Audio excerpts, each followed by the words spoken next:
A muffled funeral peal rang in the village of Ashford Parva on a Tuesday morning for a death no one had recorded, no family had requested, and no vicar had sanctioned. The sound drifted over the thatched roofs and frost-hardened fields, a slow, mournful rhythm that the villagers heard and understood, assuming only that someone's time had come. Yet when the sexton finally unlocked the heavy oak door of St. Crispin's bell tower, he found it locked from the inside. And there, sprawled among the thick, hanging ropes, was Edmund Crow, the tower captain himself. The village had trusted the sound of their own bells implicitly, never suspecting that the tolling was not a tribute to the dead, but the very act of concealing a murder. I'm Jack. This is Midnight Pages from Ohio. Stick around, because this is a story where the truth isn't found in what was seen, but in exactly what was heard. Chapter 1: The Tenor Bells Parish. To understand Ashford Parva is to understand the absolute, unyielding rhythm of its bells. It is a village where time is not merely kept by the ticking hands of a clock on a mantelpiece or the distant whistle of a train, but broadcast in heavy, resonant bronze across the entire valley. St. Crispin's church sits on a slight, grassy rise, its square Norman tower casting a long, commanding shadow over the high street, the timber-framed post office, and the neat rows of flint-walled cottages that have stood, largely unchanged, since the reign of Queen Anne. For centuries, the bells have marked everything of consequence: the hour of the day, the crowning of distant monarchs, the bitter end of foreign wars, the joyous union of local families, and the solemn passing of souls. They are the undeniable heartbeat of the parish, an auditory anchor in a changing world. The villagers use the bells as an unconscious metronome for their daily, repetitive lives. Down on the cobbled expanse of Market Lane, Thomas the baker does not consult his silver pocket watch to know when to start his second proof of the morning dough. He waits until the heavy 8 o'clock ring shakes the frost from his leaded windows. He knows the sound intimately, knows the feeling of the deep tenor vibrating through the flour-dusted floorboards of his shop, settling in the soles of his boots. The children at the primary school, squirming in their hard wooden chairs under the watchful, severe eye of the schoolmaster, know their afternoon handwriting practice is over the very moment the half-hour peal sounds across the village green, signaling an end to ink-stained drudgery. Old Widow Hennessy, who hasn't left her draughty cottage since the previous, punishing winter and whose days bleed into one another in a quiet, hazy blur of memory, still looks up from her clicking knitting needles at the quarter chime, anchoring her solitary, silent hours to the familiar, comforting sequence of sound. The bells are absolute. They are unquestionable. They are the voice of Ashford Parva itself. And for the last 30 years, that absolute authority had been maintained, guarded, and strictly governed by the tower captain, Edmund Crow. Crow was a man of quiet, inflexible authority. At 62, he possessed the lean, weathered look of a man who spent his life working with his hands and his ears, a man carved from the same hard oak as the belfry frames. His home, a small, immaculately kept stone cottage near the lych gate of the churchyard, reflected the man himself, everything in its proper, logical place, completely devoid of unnecessary ornamentation or sentimentality. The garden was neatly edged, the brass knocker highly polished to a mirror shine, the windows entirely spotless. His hands were thick and calloused, the fingers permanently slightly curled from decades of gripping the sally, the tufted woolen grip of a heavy bell rope that demands respect and strength. He governed the ringing chamber with a strictness that bordered on the ecclesiastical, treating a dropped clapper as a mortal sin. To ring in Crow's band was to submit to a discipline older than anyone living, a geometry of sound that required total obedience. There was a story often told in the Green Man pub, usually over a second pint of warm bitter, about there was Henry Fallow, the deputy tower captain, a man of 48 who ran the local hardware shop with aggressive cheerfulness. Fallow was popular, possessing a quick, easy smile and a meticulous manner, always ready to supply a missing brass screw or a length of copper wire on credit, his shop serving as a hub of quiet, continuous village gossip. He was a capable ringer, strong and dependable, though perhaps lacking Crow's instinctive, mathematical brilliance. Then there was Silas Jebb, the sexton, whose relationship with Crow was built on decades of mutual, grudging endurance and open hostility. Jebb was a man who seemed permanently dusty, smelling of old paper, damp stone, and cheap tobacco, always complaining loudly about his arthritic joints and the dampness of the vestry. And there were the others, the nervous young schoolmaster, a pale bank clerk with clammy hands, and a fiercely competitive spinster named Miss Hemmings who viewed everything as a personal slight. It was a picture of warmth and order, a community bound tightly by the ropes they pulled and the sounds they created, gathering dutifully on Tuesday evenings and Sunday mornings in the draughty, echoing tower. But patterns, as Miss Marple knew better than anyone, are only visible when they are flawlessly maintained. When they break, the fracture can reveal everything dark and ugly that was hidden beneath the surface. And in Ashford Parva, the fracture was about to echo across the entire valley in a way no one could ignore, shattering the quiet, complacent peace of the parish entirely. Chapter 2: Half-Muffled. The Tuesday morning in question dawned viciously cold and intensely bright, a hard, sparkling frost clinging stubbornly to the rough grass in the churchyard and turning the slate roofs of the village into sheets of blinding silver. The air was sharp enough to hurt the lungs, completely still and crystal clear, creating a perfect, unblemished acoustic environment where sound carried for miles without a hint of distortion. At exactly 8 o'clock, cutting through the frosty silence, the bells of St. Crispin's began to ring. It was a muffled peal, the sound deadened intentionally on one side of the heavy iron clapper with a thick leather pad, so that each bright, ringing strike was instantly followed by a muted, sorrowful, dragging echo.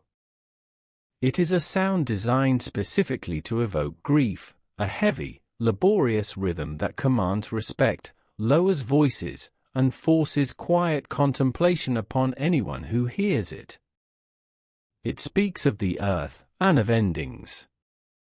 The villagers heard it from their respective, quiet corners of the parish and paused in their morning routines. Thomas the baker, flour dusting his thick forearms and white apron, stopped kneading his dough, the heavy, rhythmic thud of his hands abruptly silenced. He bowed his head for a brief, respectful moment, wiping his brow with the back of his wrist, wondering if old Mrs. Higgins had finally passed in the night after her long illness. At the post office, the clerk, busy sorting the morning mail into wooden pigeonholes, paused with a letter mid-air, her brow furrowed. She mentally ran through a list of the village's elderly and infirm, trying to attach a specific name and a face to the sorrowful sound rolling down the street. The school children, bundled in thick woolen coats, mittens, and scarves on their way down Market Lane, fell entirely quiet, their breath pluming in the freezing air as they looked up toward the square Norman tower, awed by the solemnity of the noise. Even Widow Hennessy, sitting by her window with her cup of weak tea, closed her eyes and offered a silent, trembling prayer for the departed soul. They all noted the peal without a shred of alarm, assuming only that a funeral was being rung. Someone had passed in the night, they thought, and Edmund Crow was doing his solemn, expected duty to announce it to the valley. It wasn't until mid-morning, when the frost had finally begun to melt into dark, damp patches on the uneven stone paths, that the impossibility of the sound became apparent. Silas Jebb, the sexton, had come to the church to prepare for the week's maintenance, dragging a bucket of coal. He was already in a foul, uncharitable mood, having misplaced his favorite trowel, and the biting cold was making his arthritic joints ache fiercely with every step. He approached the heavy oak door leading to the tower stairs, fully expecting it to give way with a familiar groan as it usually did. He turned the heavy, rusted iron ring and pushed with his shoulder. It did not budge. The door was locked solid. This was highly unusual. The tower door was almost always left unlocked during the daylight hours for the ringers to come and go for maintenance, and for Crow to check the ropes. Grumbling loudly under his breath about Crow's increasing paranoia, his dictatorial ways, and his utter lack of consideration for a working man, Jebb went to his vestry. It was a cramped, draughty room filled with mops, dusty parish registers, ancient hymn books, and the strong, overpowering smell of old floor wax and damp wool. He reached for the wooden hook behind the door where the spare, heavy brass tower key was always kept, only to find the hook entirely empty. The irritation blossomed instantly into a genuine, creeping unease. He searched his pockets frantically, checked the scarred wooden table, peered under the moth-eaten rug, but the key was undeniably gone. He returned to the tower door, his heart beginning to beat a little faster. Putting his shoulder hard against the ancient wood, bracing his boots on the flagstones, he managed to force the iron latch with a harsh, screeching scrape of metal, the dry wood splintering slightly around the frame. The door swung open outward, revealing the dark, spiraling stone steps leading upward into the gloom.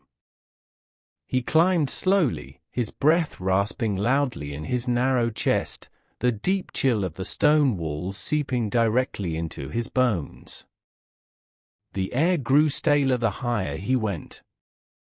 He expected to find Crow adjusting a frayed rope or inspecting a wooden stay, perhaps waiting to reprimand him severely for breaking the latch. Instead, as his head cleared the worn floorboards of the ringing chamber, the absolute silence hit him first. He found a scene of profound, chilling, horrifying stillness. The brightly colored sallies of the ropes hung perfectly still in their neat, disciplined circle, untouched. And there, on the wooden floorboards, surrounded by the tools of his beloved trade, lay Edmund Crow. His eyes were wide open, staring blankly at the dark timbered ceiling, and a dark, congealing pool of blood had soaked deeply into his woolen jumper, spreading slowly across the worn oak planks, staining them black. Jebb stumbled backward, his hand flying to his mouth to stifle a cry, his heel catching on the top step, nearly falling backward down the stairs. He scrambled down the spiraling steps, his heavy boots clattering loudly and wildly on the stone, and ran across the churchyard toward the vicarage, shouting hoarsely for help, his voice shattering the quiet morning. P.C. Norris arrived 20 minutes later, pedaling his heavy police bicycle furiously up the lane, his face red with exertion. His youthful face went a sickening shade of pale as he surveyed the gruesome scene.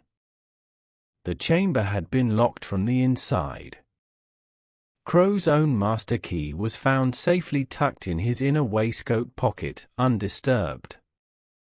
The procedural machinery of death began to turn. The local doctor arrived, his black bag heavy in his hand, briefly examining the body and declaring Crow had been dead for several hours, well before the morning frost had settled.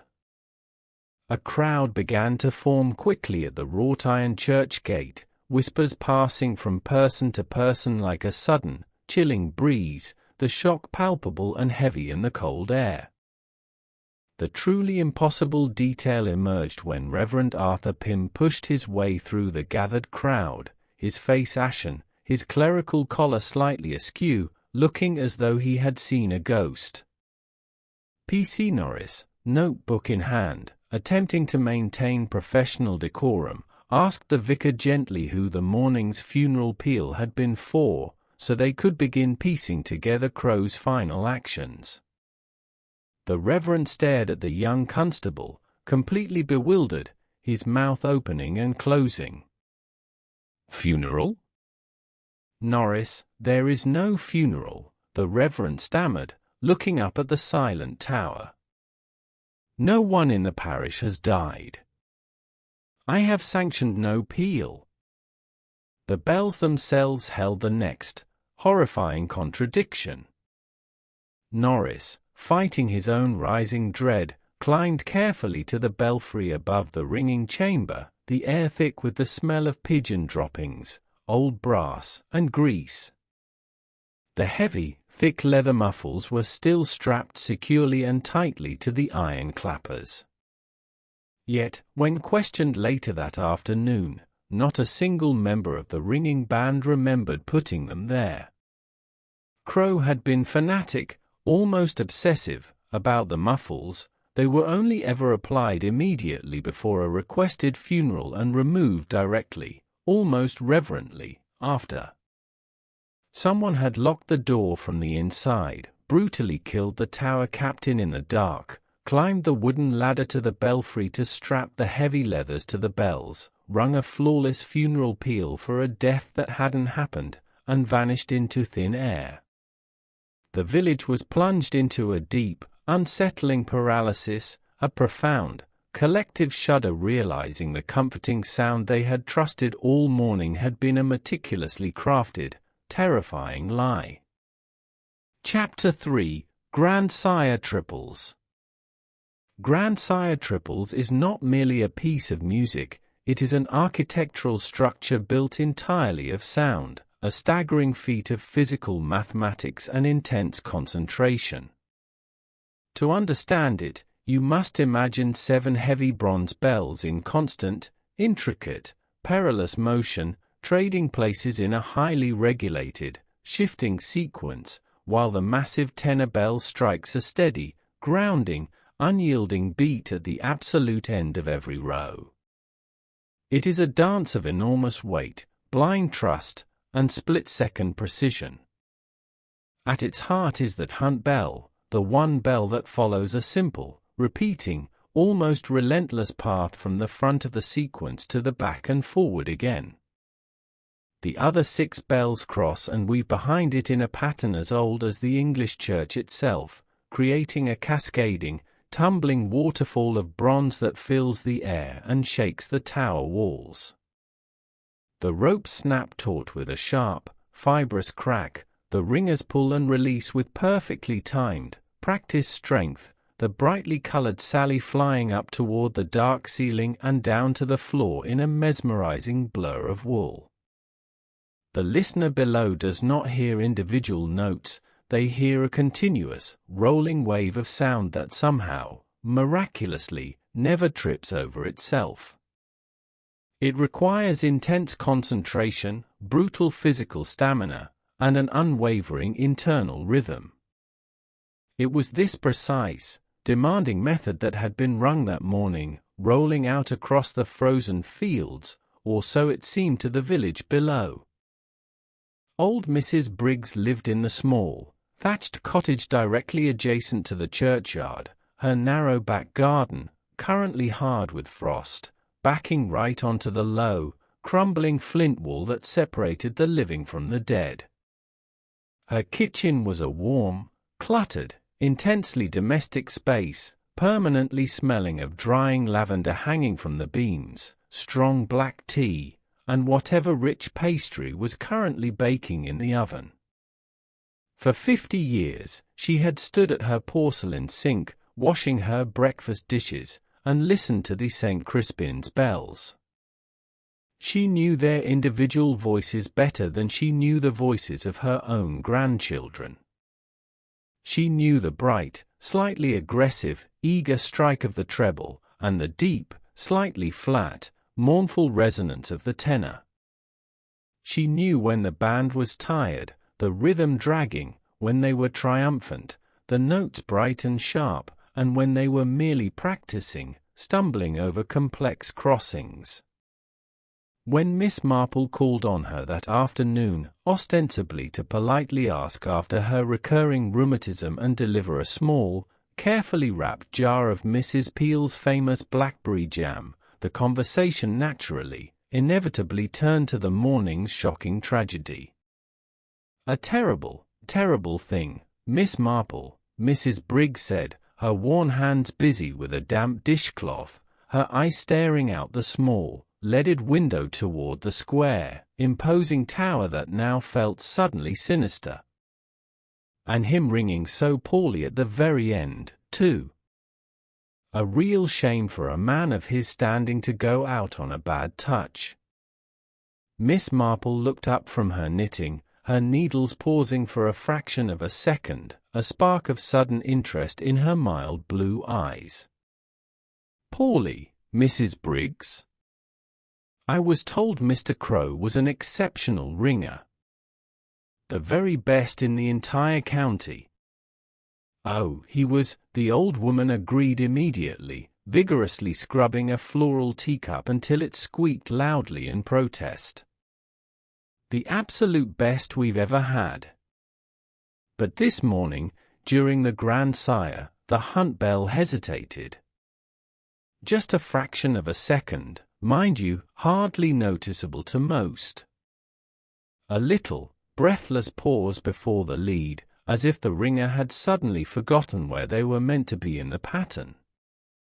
Edmund Crow would never have made a clumsy slip like that. Never in 30 years. It sounded for all the world like someone else had taken the rope. Someone with a slightly heavier, less certain hand. A hesitation, Miss Marple repeated softly, her eyes turning thoughtful, gazing into the middle distance.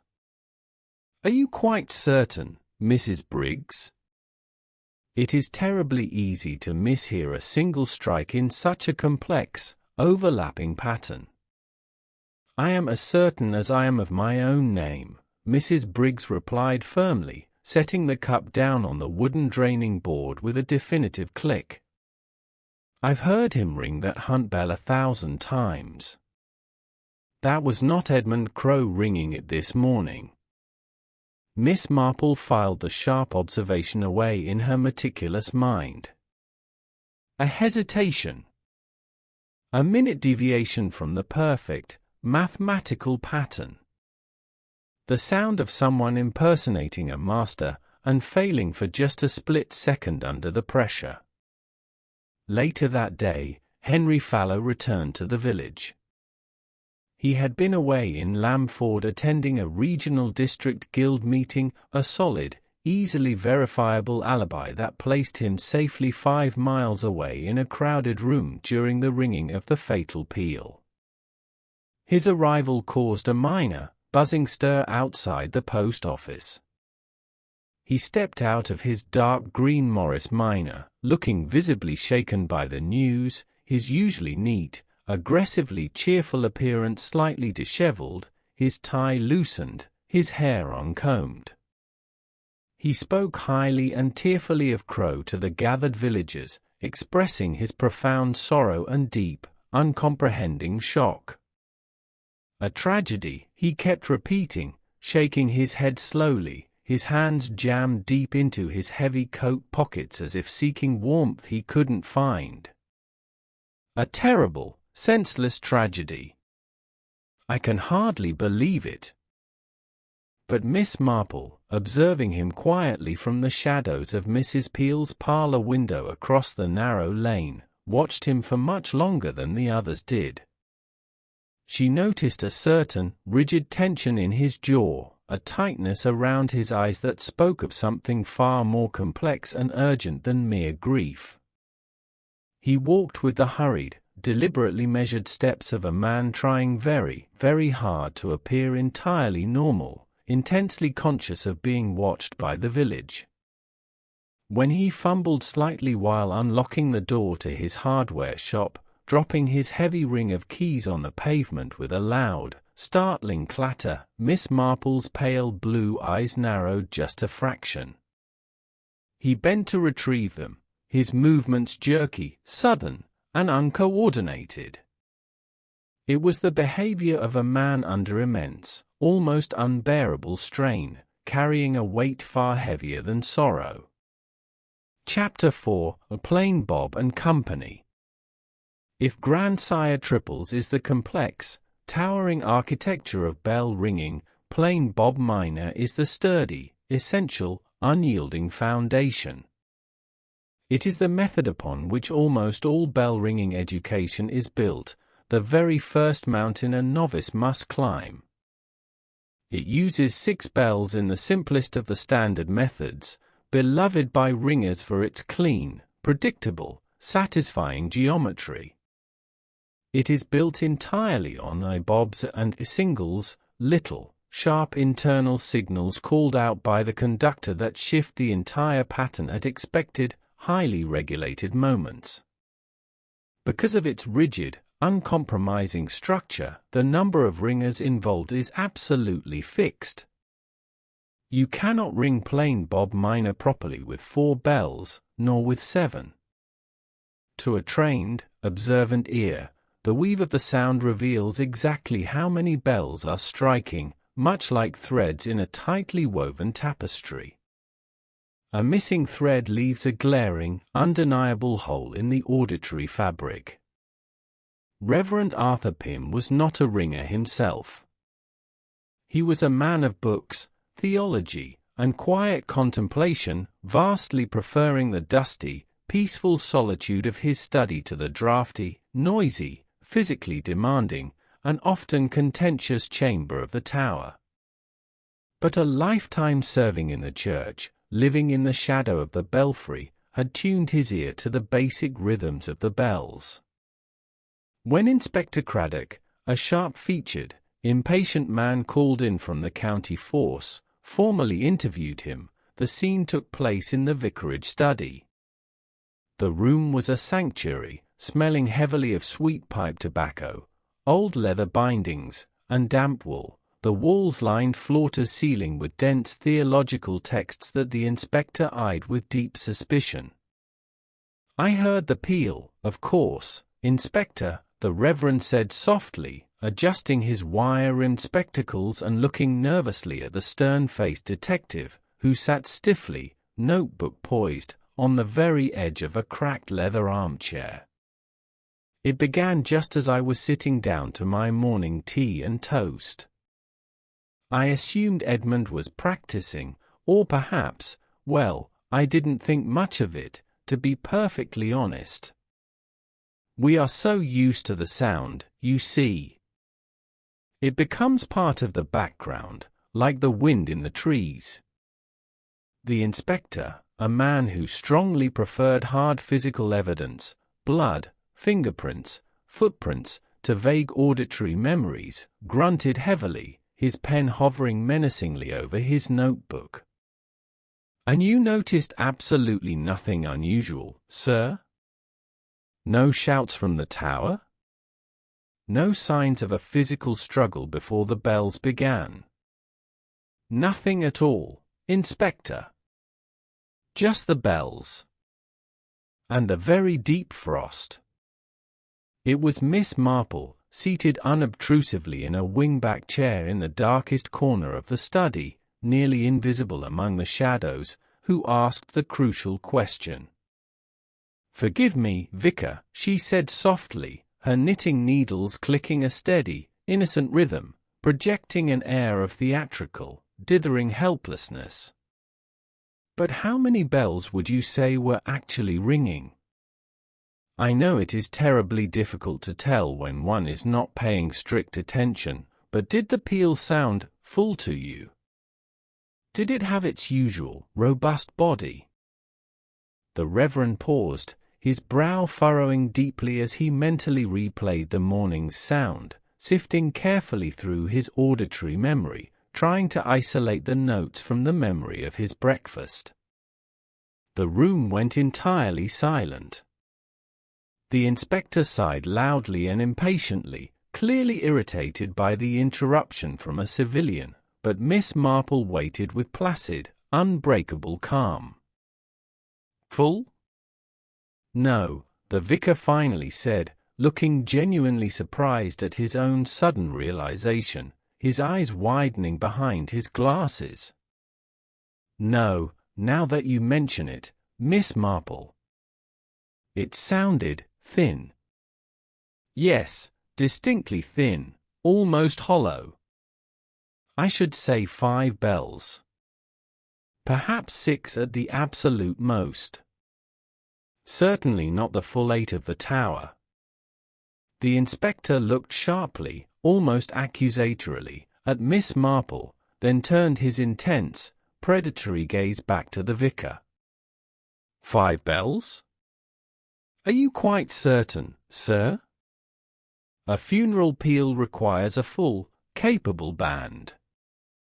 Quite certain, the Reverend replied, growing more confident as the auditory memory sharpened clearly in his mind. The heavy tenor was completely missing, I believe. And the treble sounded odd, rushed, as if it was struggling to keep up with the rhythm. Yes, only 5 distinct voices.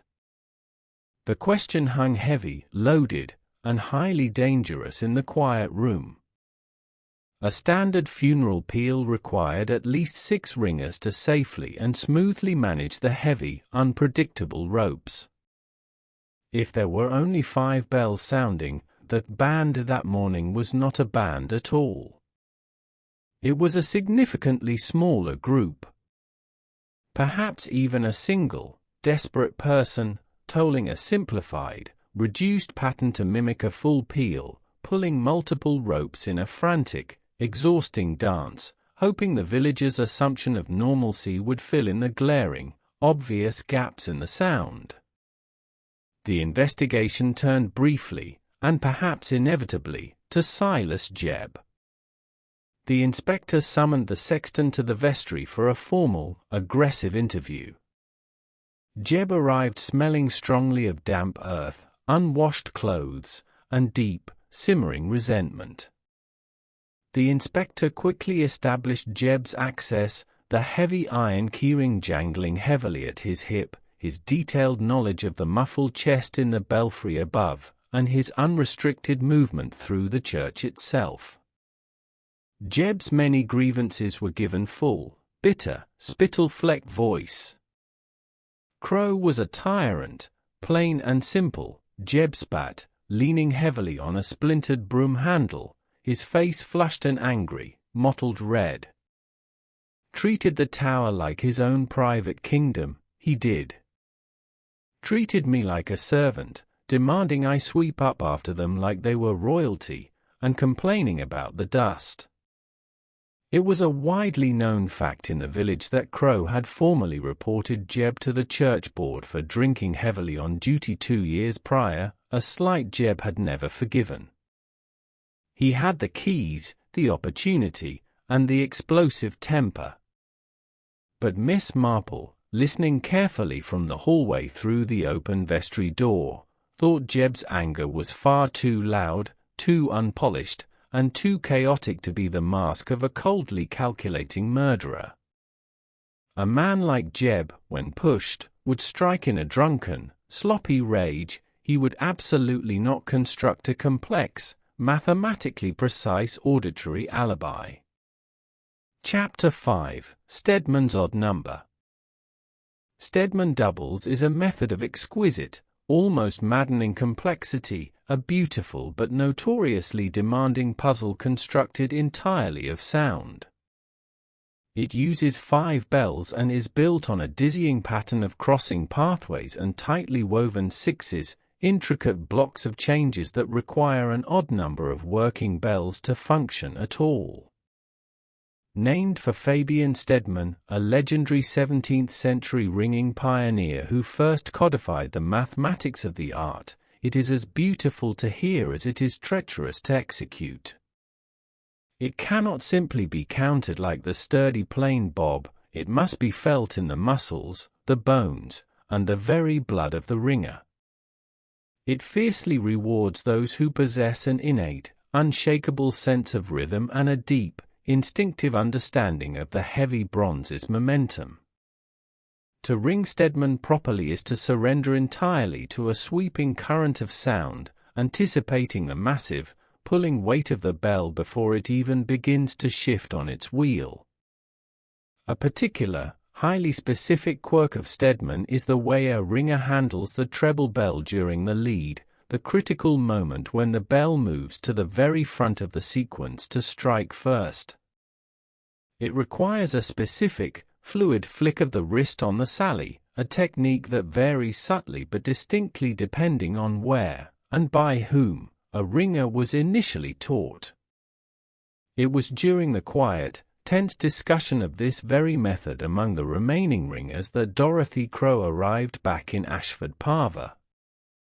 Edmund's only daughter, a fiercely independent woman in her late 30s who had moved away to the city to establish her own life, was a solid, intensely practical woman. She stepped off the afternoon bus looking utterly exhausted, her eyes red-rimmed and swollen, but her posture unyielding. The subsequent interview with the inspector took place in the cramped front parlor of her father's cottage, a room that felt entirely too quiet, echoing, and painfully empty without his large, imposing presence filling the armchair by the cold fireplace. Dorothy was grieving, deeply and genuinely, but her grief was mingled with a fierce, defensive pride that made her seem brittle. She sat rigidly on the absolute edge of the faded floral sofa, her knuckles white as she clutched a sodden lace handkerchief.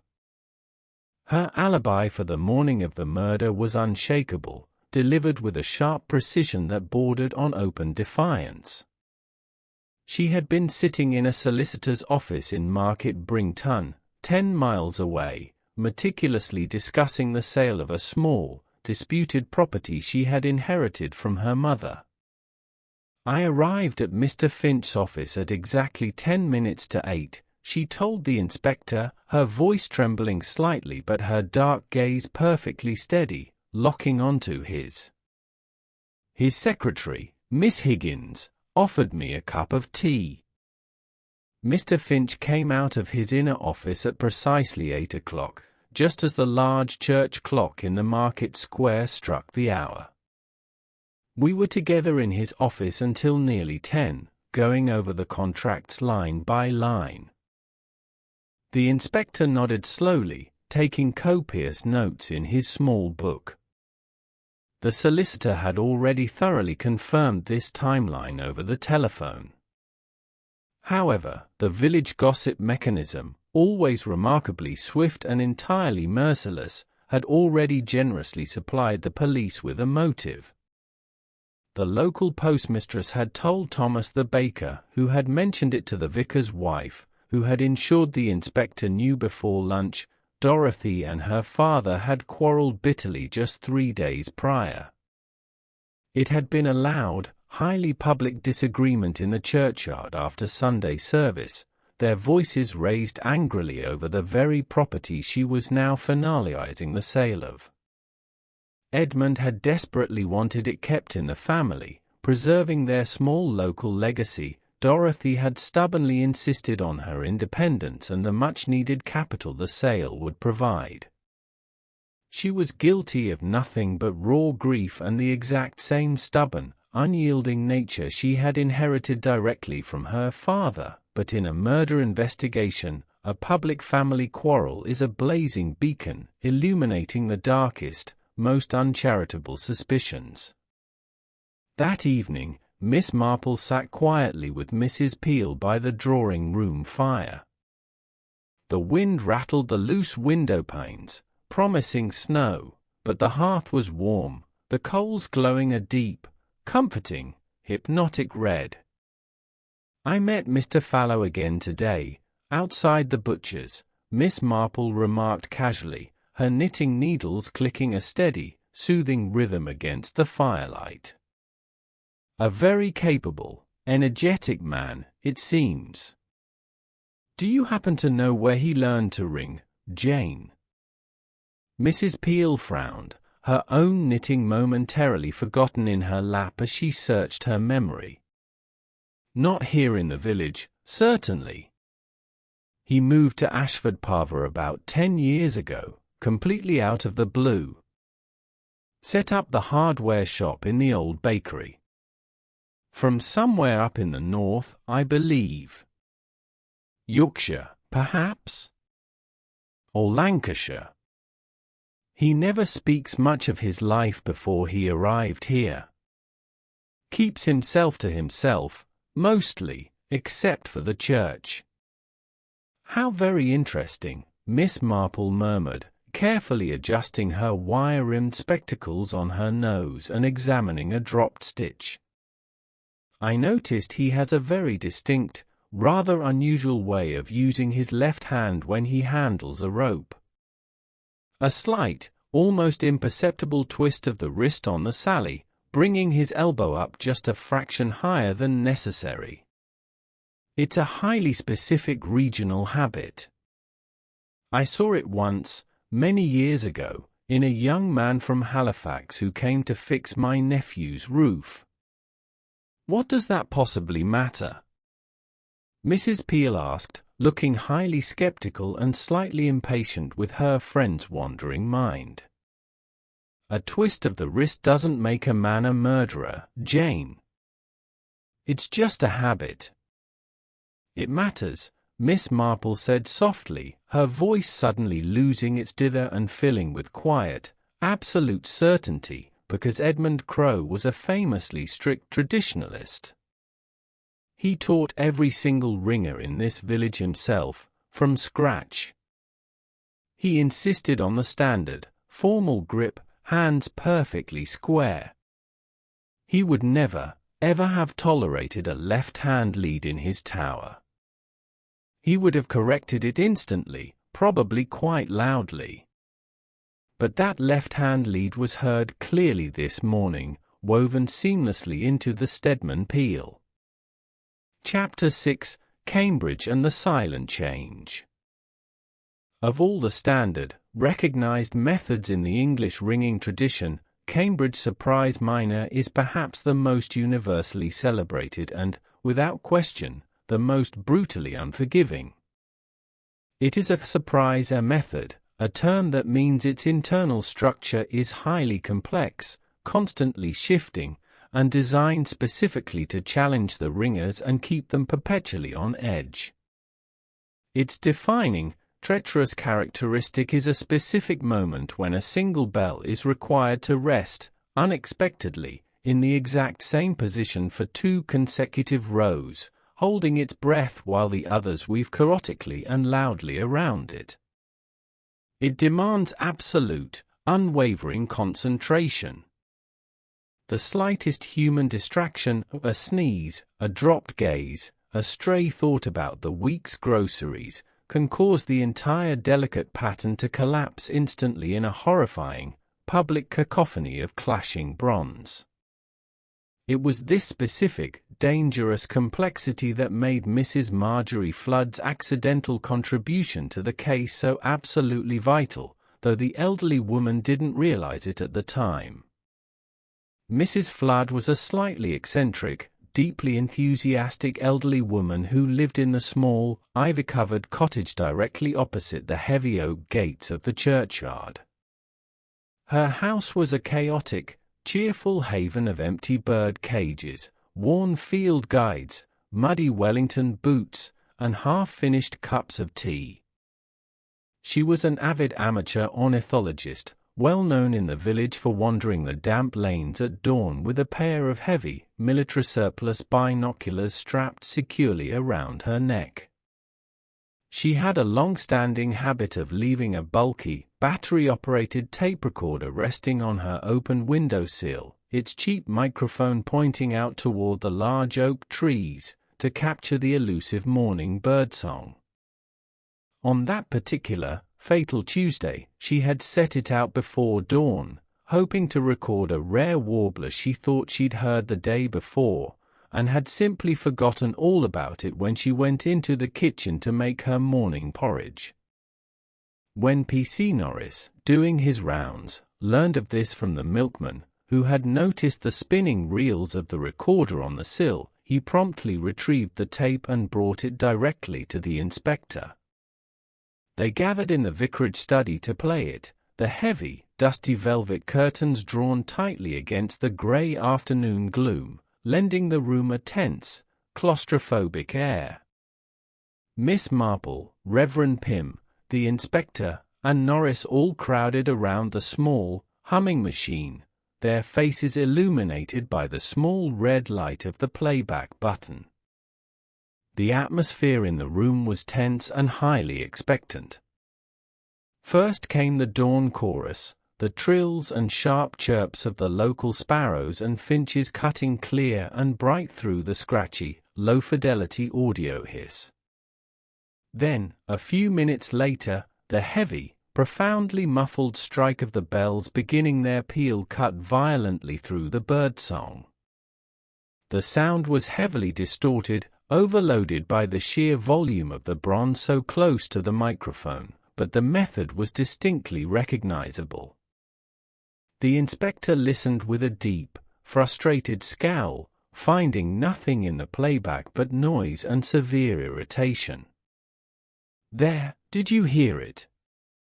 Miss Marple, leaning far forward in her chair, held up a single, pale finger. "Hear what, madam?" the inspector asked, exasperated, aggressively rubbing his temples as if fighting off a sudden, sharp headache. "It's just a dreadful racket." "Play it again, Inspector." The section just after the 3-minute mark. "Slow the tape down, if you please, and listen specifically to the treble bell." The tape was rewound with a high-pitched squeal and replayed at half speed. The room went perfectly, holding its breath still, everyone straining their ears toward the small speaker.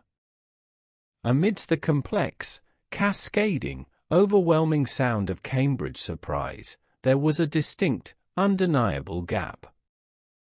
A bell that should have struck went completely silent. Not for one row, but for two. The driving rhythm stumbled noticeably, like a runner missing a step. And then, a minute later, it happened again. A double silence. The sound registered in the quiet study like a missed heartbeat, a glaring, impossible hole in the tight fabric of the Peal. A mechanical malfunction of the recorder, the inspector concluded dismissively, abruptly hitting the eject button and popping the tape out. The tape is incredibly old. It caught on the spool. It means nothing. Perhaps, Miss Marple said quietly, though her bright blue eyes were sharp and highly alert. But she knew better. Cambridge surprise requires a bell to rest for 2 rows, certainly, but never to go entirely, utterly silent when it should be striking. The silence wasn't a mathematical requirement of the method, nor was it a mechanical failure of the cheap tape, it was a glaring, profound human error. It was raw panic. Someone ringing that morning had lost their intense concentration, dropped their rhythm entirely, and faltered. Not once, but twice. The inspector, meanwhile, impatiently pursued the Silas Jebb red herring with renewed, highly aggressive vigor. He brought the sullen sexton in for a second, much harsher interview in the vicarage parlour, pressing him fiercely and loudly on his whereabouts before 8 o'clock. Jebb's answers were surly, vague, and uncooperative. He claimed he was asleep, alone in his cottage, offering absolutely no proof and daring the inspector to prove otherwise. The inspector leaned heavily on Jeb's known, vocal resentment of Crow, his easy, unrestricted access to the tower keys, and his previous disciplinary record with the board. He was rapidly building a case based almost entirely on bad character and clear opportunity. But Miss Marple simply listened to the tape in her mind. A man like Jeb, who was angry, clumsy, and fundamentally careless, would not have faltered in a highly complex method. He wouldn't have been able to ring Cambridge Surprise at all. The terrified silence on the tape belonged to a highly skilled, deeply knowledgeable ringer who had been abruptly, unexpectedly terrified. Chapter 7: The Telling Bob. Kent Treble Bob is a method characterized entirely by its rigid, mathematically unyielding structure. It relies heavily on I-bobs and I-singles, sharp, specific internal commands called out by the conductor that abruptly alter the sequence and push the heavy bells into entirely new, predetermined patterns. To ring Kent successfully, you do not simply memorize a tune or follow a physical rhythm, you study a written notation sheet. This sheet is a highly technical, precise document, a complex grid of numbers and intersecting lines that tells the ringer exactly when every single change, every bob, and every crossing occurs in the pattern. It looks to the uninitiated eye like a page of complex algebra or meaningless scribbles. A ringer who has thoroughly studied the sheet, however, knows the future of the pattern intimately. They know precisely, down to the exact row and the exact strike, when the next shift will happen. With the inspector's deeply grudging, obviously impatient permission, Miss Marple finally ascended the narrow, winding stone stairs to examine the ringing chamber itself. The inspector stood rigidly by the heavy oak door, pointedly checking his watch, while the elderly woman moved slowly and methodically through the room, taking in every minute detail. The chamber smelled strongly of old, dry wood, ancient, undisturbed dust, and the sharp, slightly sour, human tang of stale sweat. The pale afternoon light fell in thick, highly visible, dusty shafts from the narrow, leaded windows, illuminating the dancing motes. The thick, brightly colored sallies of the heavy ropes hung completely motionless, tethered firmly to the wooden ceiling, waiting patiently to be pulled. The sound of the massive bells above in the dark belfry was completely dormant, the entire tower seeming to hold its breath in the wake of the violence. She moved deliberately to the wide wooden shelf bolted to the far wall, where the thick leather muffles now sat in a messy pile, having been unceremoniously removed from the belfry by P.C. Norris earlier that day. They were heavy, densely padded leather straps, specifically designed to buckle tightly around the heavy iron clappers, deadening the strike to a mournful thud. She reached out with a gloved hand and gently touched one of the thick pads. The leather was surprisingly supple, well cared for, and clearly treated very recently. She slipped her glove off, touched the surface again, and brought her bare fingers to her nose, inhaling slowly and deeply. The smell instantly triggered a highly specific, very clear memory. It smelled of old leather and tower dust, naturally, but beneath that, there was a faint, entirely distinct, slightly sweet scent. Neat's foot oil.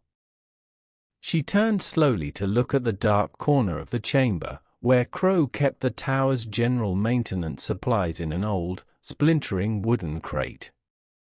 There was a large, battered tin of oil sitting there, heavily used, its paper label peeling off in damp strips. She carefully pried the lid open. It was standard linseed oil. It was much darker, heavier, with a completely different, sharper, nuttier, and slightly rancid odor. She vividly remembered observing Henry Fallow standing outside his hardware shop just the day before. He had been wearing a thick, professional leather tool belt, polished and highly supple. She had clearly recognized the smell of it then, pure neatsfoot oil, the expensive kind used specifically to treat fine saddles, quality boots, and high-end leather goods. Fallow sold it in his shop by the gallon jug.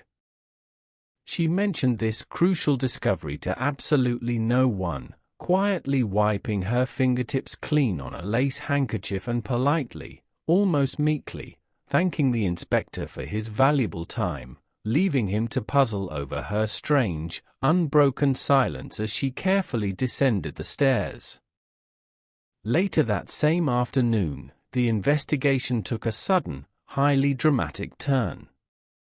During a routine, procedural check of the ringing band's alibis in the cold, drafty church meeting room, the inspector asked Henry Fallow to empty his pockets. It was standard police procedure, meant merely to be a formality to tie up loose ends before the inquest. Henry complied without a single word of protest, calmly placing a worn brown leather wallet, a heavy, jangling ring of keys, some loose silver coins, and a half-empty packet of mints on the table, and a neatly folded piece of white paper. The inspector unfolded it, his thick brow frowning at the dense, incomprehensible grid of numbers and lines. It was a perfectly drawn notation sheet for Kent Treble Bob, marked heavily and specifically with Bobs in red ink. It was the exact, highly specific method rung that fatal morning. The room went completely, shockingly silent. The other ringers stared at the paper as if it were a loaded weapon. Henry, looking suddenly very pale but keeping his posture rigidly composed, his voice perfectly steady, explained the document immediately. "Edmund gave it to me on Monday evening," he said, looking the inspector squarely in the eye. "We were planning the heavy practice session for next week. He wanted me to carefully review the touches and prepare to call the Bobs for the junior ringers.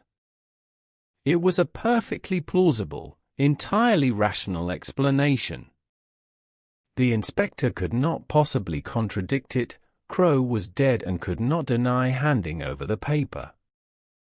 But Miss Marple, sitting quietly in the far corner, her needles clicking softly as she knitted a pale blue scarf, knew with absolute, chilling certainty that the notation sheet was not a harmless practice schedule. It was the precise blueprint for the morning's terrible lie, the heavily rehearsed script for an auditory alibi. Chapter 8: The Key in Dorothy's Hand. The case seemed to solidify into cold, hard concrete when the inspector conducted his rigorous, highly thorough house-to-house inquiries, determined to finally find the missing physical link that would tie the auditory oddities together. During a polite but incredibly firm conversation with Dorothy Crow in the cramped parlor of her late father's cottage, he asked, almost as a casual, throwaway afterthought, to see the inside of her handbag. Dorothy, highly indignant at the sudden intrusion but entirely cooperative, forcefully handed over her large, sensible brown leather purse.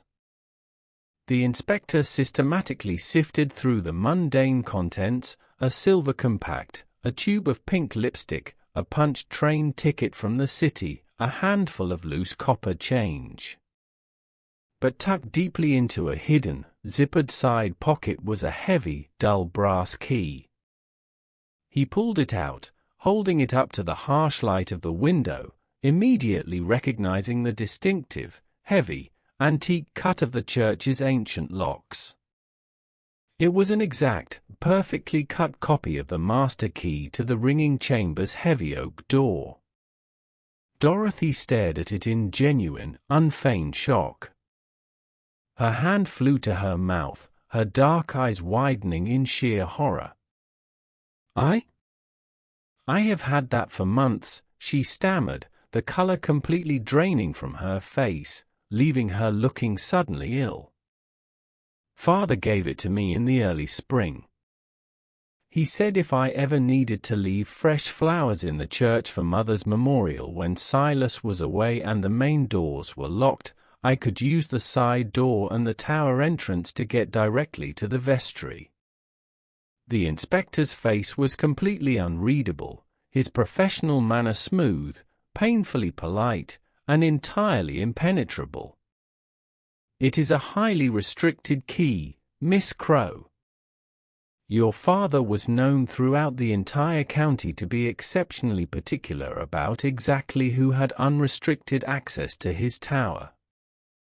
"He was my father," she retorted loudly, her voice trembling violently, her profound grief and sudden, spiking fear finally breaking through her rigid, practiced stoicism. "Why on earth shouldn't I have a key? I didn't even use it.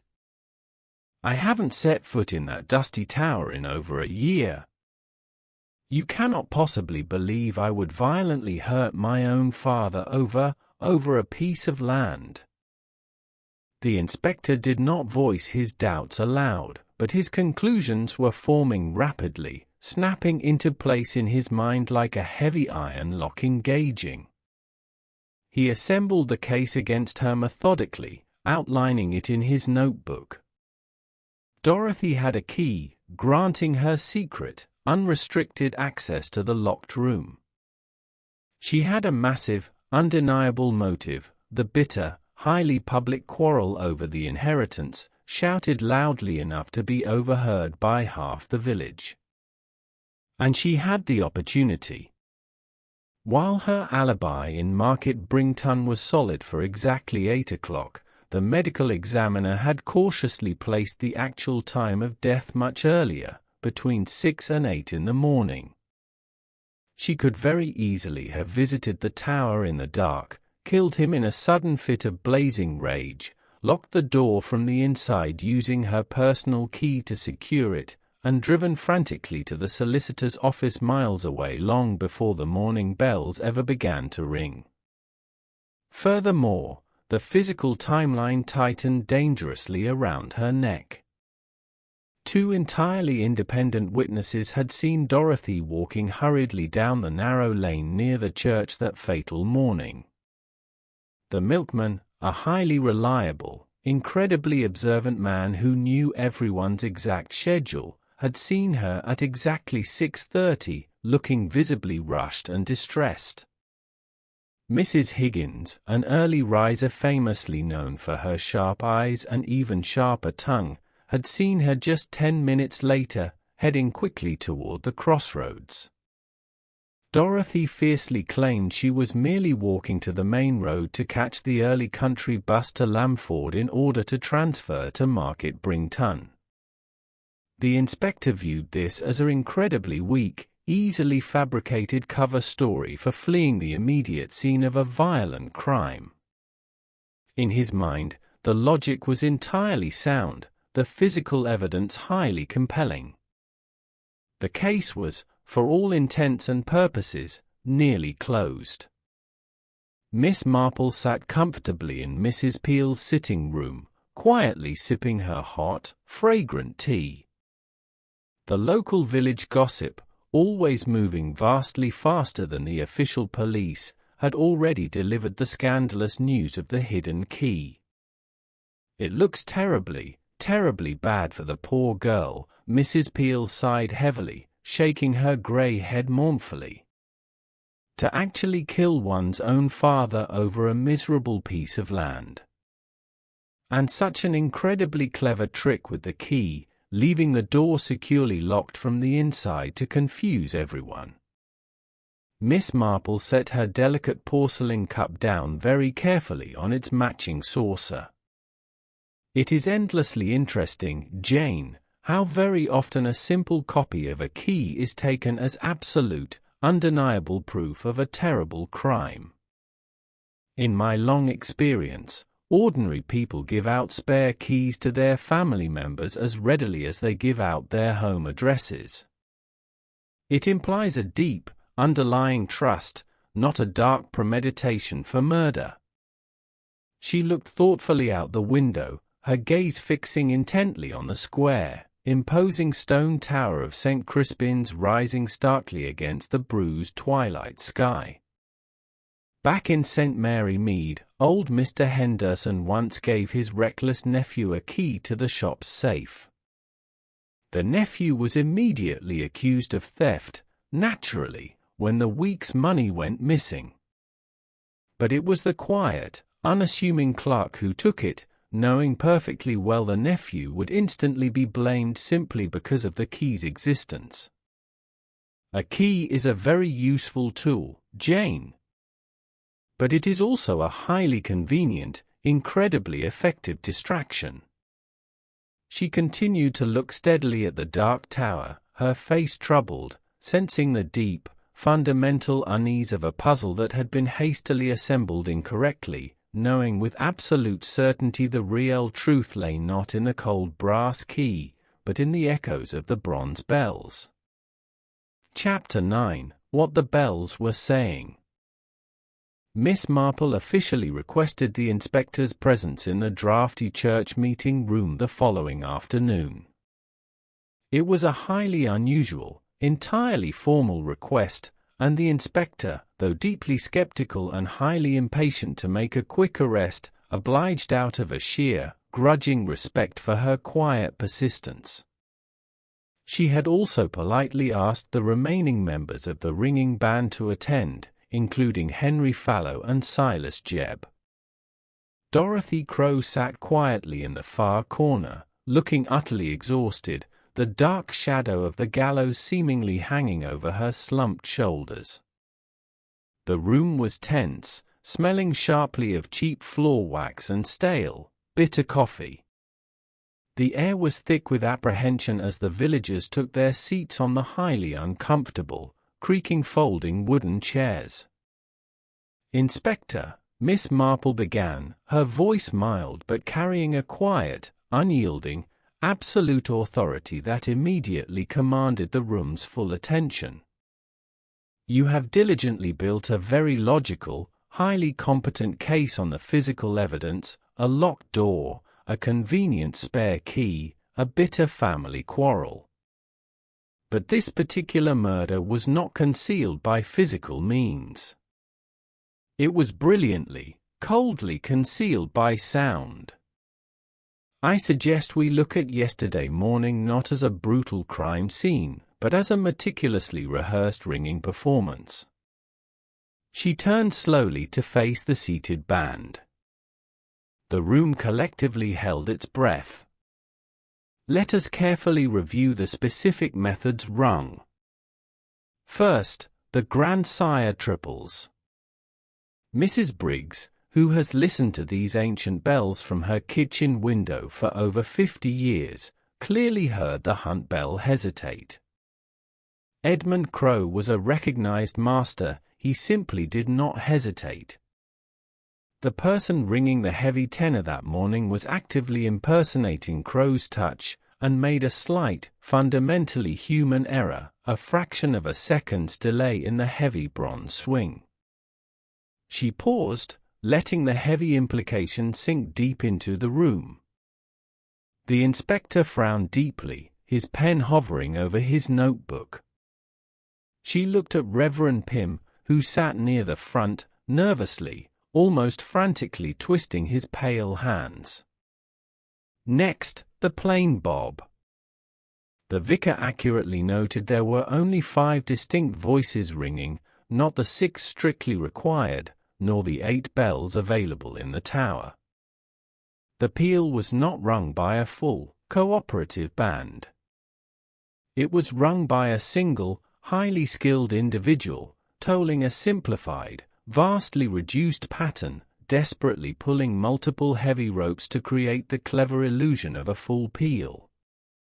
She turned her sharp, clear blue gaze slowly, deliberately, to Henry Fallow.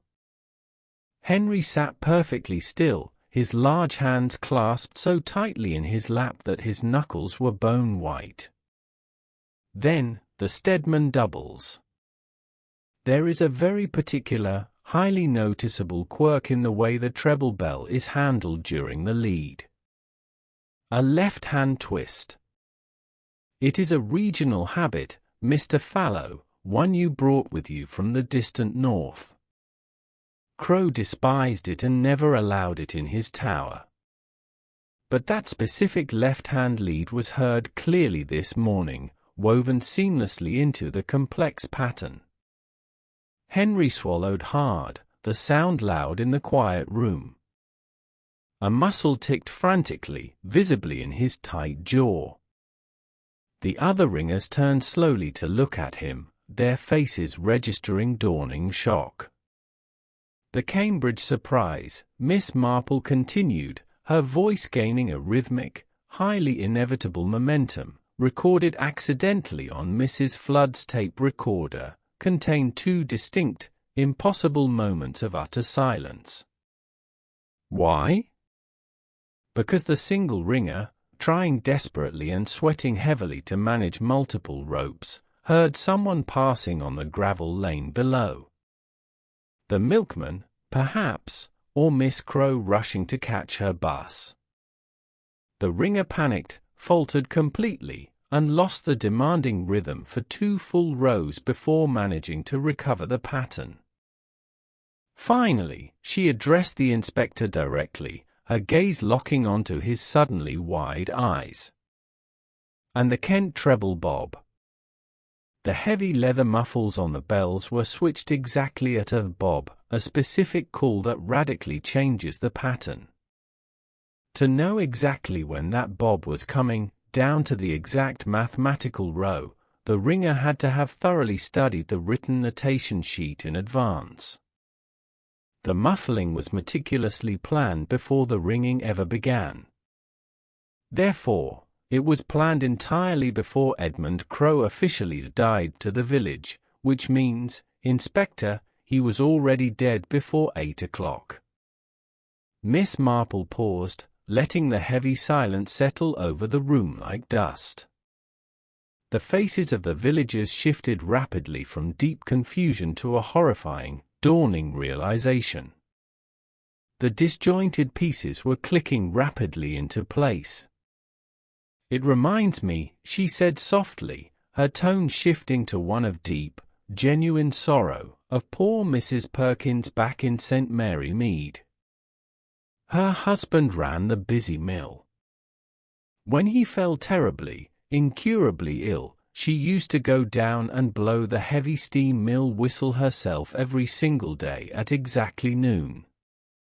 She did it solely to stop the gossiping village from knowing he was bedridden, because they would have immediately lost their crucial work contracts. She used the very thing the village implicitly trusted, the sound of the whistle, to effectively conceal the terrible truth." She looked directly, unwaveringly at Henry Fallow. The large man seemed to physically shrink under her piercing gaze, his broad shoulders collapsing inward. "You didn't merely commit a murder in a fit of rage, Mr. Fallow. You coldly used the village's unquestioning, deeply ingrained faith in their bells as your perfect alibi.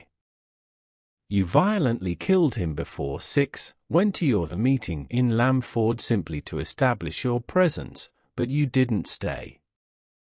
You slipped back in the dawn mist, let yourself in with the sexton's hidden spare key, strapped the heavy muffles, which you had treated with your own expensive neatsfoot oil, not the tower's cheap linseed, and rang the dead man's voice to make the entire village believe he was alive at 8 o'clock. The notation sheet burning in his pocket, the telltale smell of the oil on the leather, the undeniable left-hand lead on the Stedman. The auditory clues snapped together, airtight, logical, and utterly inescapable. The room understood. They looked at Henry, the realization moving through the crowd in slow motion, and the complex case closed solidly in their minds before the inspector even opened his mouth to speak. Chapter 10: The Last Change. Henry Fallow did not run. He did not fight. When confronted directly with the complete, utterly inescapable architecture of his cold deception, laid out so clearly before the people he had lived and worked among for a decade, the meticulously maintained facade crumbled entirely. He slumped deeply in his creaking folding chair in the church meeting room, the color draining completely from his face, looking suddenly much older, a broken, defeated man. The truth, as it often does when stripped of its clever mechanics, was rooted in something shockingly banal and desperate. The confession poured out of him, his voice flat, exhausted, and completely devoid of hope. The embezzlement from the church restoration fund had been going on quietly for 4 years. Small, almost invisible amounts, £20 here, 50 there, carefully siphoned off to desperately cover crushing debts from a failed business venture before he ever moved to Ashford Parva. Fallow had been careful, expertly doctoring the ledgers just enough to pass a casual glance by the trusting vicar. But Edmund Crowe was not a casual man. He had pulled the detailed receipts for a planned repair to the Tenor bell's massive oak frame and found the glaring, mathematically undeniable discrepancies. Crowe had telephoned Henry on the Monday evening, his voice hard, cold, and rigidly uncompromising over the crackling line. He told Henry, without preamble or an ounce of sympathy, that he was taking the hard evidence directly to the church board at Friday's meeting.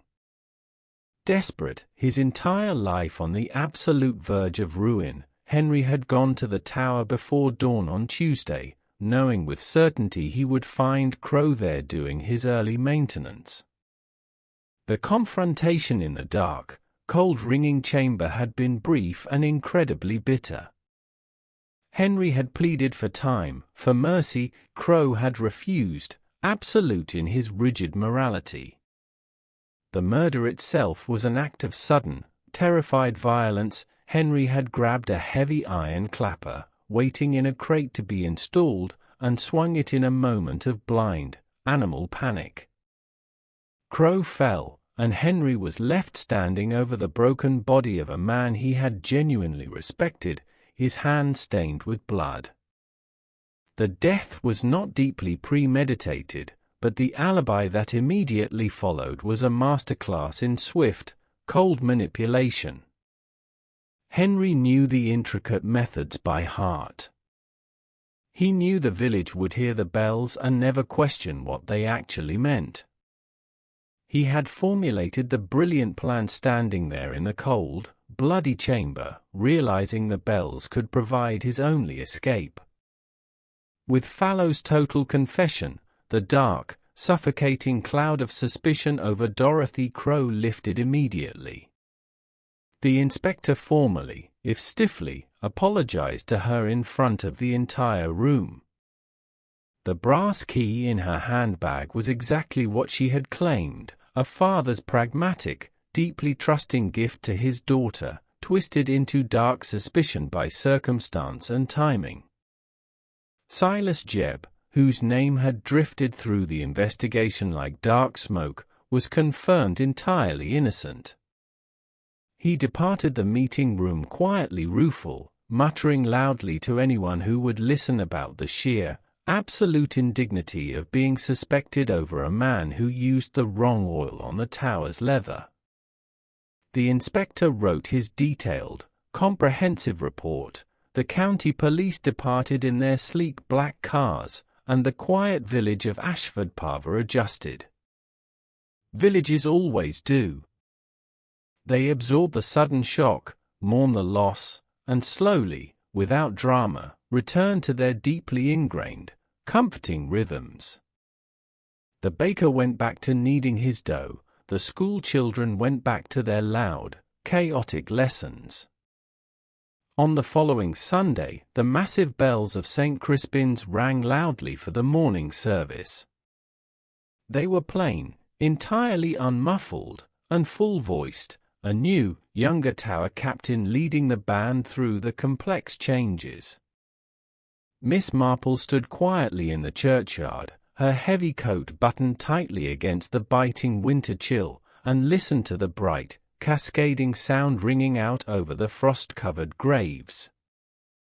They sounded, she thought, exactly as they should, a beautiful, complex geometry of heavy bronze reaching up to the grey sky.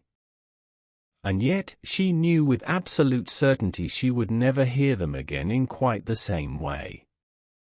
She would always listen closely for the hesitation, the double silence, the hidden, deeply human voice beneath the perfect pattern. She understood now exactly what they could be made to say. If you found yourself listening differently just now, to the shape of a sound you've always trusted, then Midnight Pages has done its job. I'm Jack, and I'll be back with another story from the quiet end of the shelf. In the meantime, tell me in the comments, which clue would you have caught first, the missing sixth bell, or the smell of the oil?